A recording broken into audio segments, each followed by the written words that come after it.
বর্ণাঢ্য শোভাযাত্রার মাধ্যমে মনোনয়নপত্র জমা দিলেন পুরুলিয়া লোকসভা কেন্দ্রের ফরওয়ার্ড ব্লক প্রার্থী ধীরেন্দ্রনাথ মাহাতো। এদিন পুরুলিয়া শহরে রাঁচি রোড থেকে দলীয় নেতাকর্মীদের সঙ্গে নিয়ে শহরের একাংশ মিছিল করে জেলা শাসক দফতরে পৌঁছায়। সেখানে তিনি মনোনয়নপত্র দাখিল করে সাংবাদিকদের মুখোমুখি হয়ে জানান, জেতার বিষয়ে আমরা আশাবাদী রয়েছি।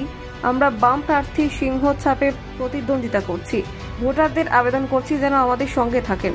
আমরা বিগত 1977 সাল থেকে 2014 লাগাতার এই আসনে জয়ী হয়ে আসছি।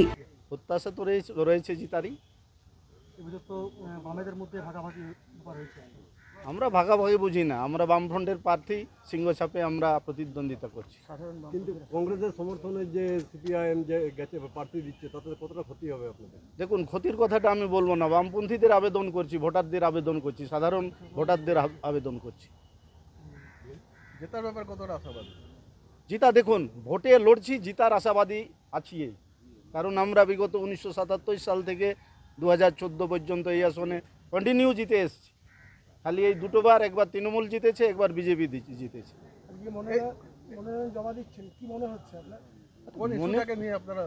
দেখুন, আমাদের মূল ইস্যু দুর্নীতির বিরুদ্ধে। কেন্দ্র সরকার যে ধর্ম নিয়ে রাজনীতি করছে, আমরা এটা চাই না। আমাদের নেতাজি বলেছেন ধর্মনিরপেক্ষ রাজনীতি। আমরা ধর্মনিরপেক্ষতার পক্ষে আমরা এই প্রত্যাশা রাখছি।